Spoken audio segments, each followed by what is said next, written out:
Hi everybody and welcome back. My name is Melissa and today I am going to share another tip for being frugal. So my goal this year is to share 365 tips for being frugal and saving money. So a loaf of French bread at the grocery store near me is $2.50.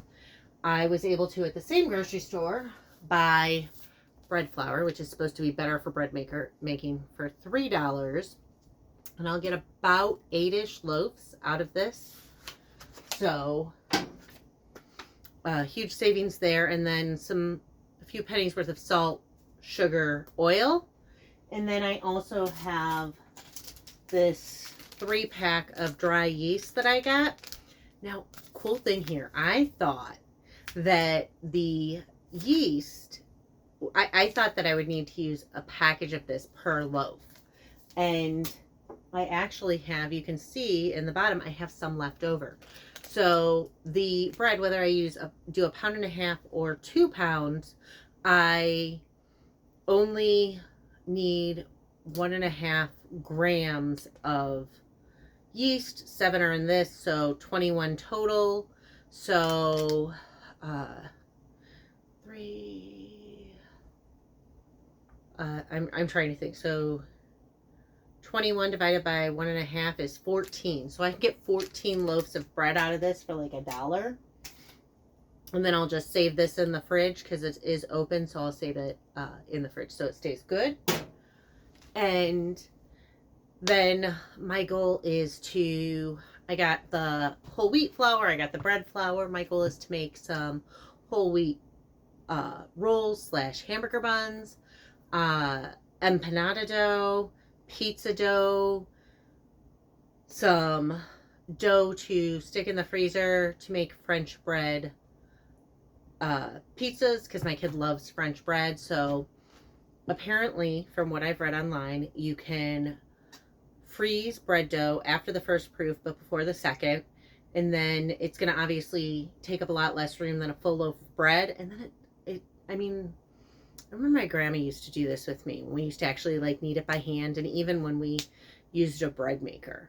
So you're probably wondering why I'm freezing so much if I have a bread maker. Well, the answer is I don't have a bread maker.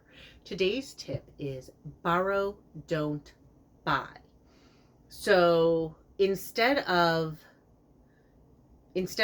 going out and spending $100 to $200 on a bread maker, I don't even know, I'd have to look.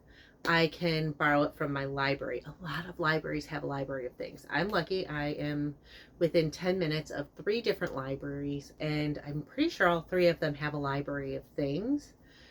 So, and they're different too. Like, I know one of the libraries has fishing poles. This one I also got, sorry, you just heard the bread maker kick on.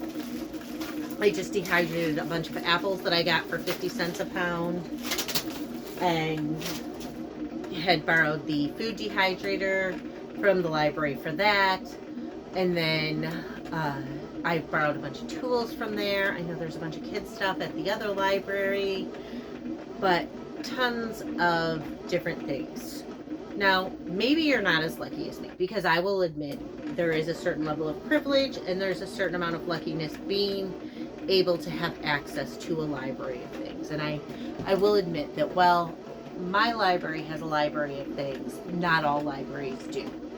I wish they did, but not all do. But our head librarian is an amazing grant writer, so she was able to put together, she's able to put together tons of stuff. She's an amazing woman. Anyways, I'll flip this around really quick. So the bread maker, if you look, you can see that it's clearly marked, and then there's the call number right down there. I don't know but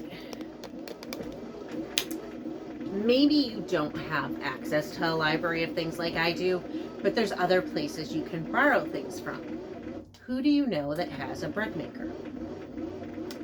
Assuming you don't have a bread maker, who do you know that has that thing you need, the tool you need? And then if you're borrowing, don't don't be the friend that always borrows from friends. That is not my suggestion for living frugal. But maybe you have tools and they have kitchen equipment, so maybe you can kind of swap back and forth so that when they need tools, you have something to lend and give in return. And then with the if so, friends, family, brothers, sisters, cousins, aunts, uncles, mom, dad, borrow, don't buy. And then plus, I live in a 400 square foot I'm sorry, not apartment, I don't know why I said park model. So my home is teeny tiny, and it's me and my teenage child. So it's not like there's a lot of extra space. So I can't have all of the appliances. You pretty much are seeing the majority of my kitchen. The other half is, well, you saw the other half. That's where the bread maker sits on the kitchen table. So you can see, I think it's like 8 or 9 feet wide by, I don't know, not that long. Like, I am touching my microwave, which is one cabinet, and the other cabinet. So this is how wide my kitchen is. Convenient thing is I can reach everything. So if I were to own all of these appliances, I wouldn't even have a place to store them. But if you borrow, some people join co-ops where you can borrow things. Some people create community, find friends who have similar hobbies. Go and reach out. And I understand in today's world, the last thing we want to do is reach out. In reality, we all like to stay in our online bubble where it's safe and where we have some sort of control. Yeah, there's going to be trolls out there. I mean, trust me, I have met quite a few trolls in real life, and they are not better in real life than they are online. But I've also met some really nice people, and I definitely struggle with meeting people. I've always been that awkward person, but build community. Find your tribe. Find the people who you get along with. Find the people who you can trade with, so that instead of just constantly being the person who goes out and spends a few $100s there, a few $100s there. I mean, I think that just from borrowing things from the library of things alone in the past, we'll say 6 months maybe. Tools, let's see, the sander would have been $50. The nail gun was like 200 and some, so we'll say $250. The drill, I've borrowed 3 different drills there, but we'll just say 100 because obviously I would have bought one and kept with it. So we're at $350. The bread maker will say 100. We're at $450. Another 100 for the dehydrator. We're at $550. And just all the other little miscellaneous things that I have bought, or I have not bought because I was able to borrow them. And all of the things that I will continue to borrow from the library of things. And then my next goal is to gradually kind of to reach out and to find my people, because that is something I've always struggled with, but I do want to kind of create that community. So today's tip, borrow, don't buy. And this year's goal is to share 365 tips and tricks for staying frugal, earning more money, because prices are going to continue to go up. Wages are going to continue to go down. Everything is raising. Our taxes, our utilities, everything. Even if you thought you were okay, there's a good chance you're less okay now than you were only a few short years ago. And it's just going to get worse and worse as they squeeze the very lifeblood out of us. So what I want to do is I've managed to, my living expenses are less than $2,000 a month, and I want to share those tips and tricks with you so that you too can find ways to lower your expenses, get out of debt, save money, thrive in a world that is trying to squeeze every last bit out of you.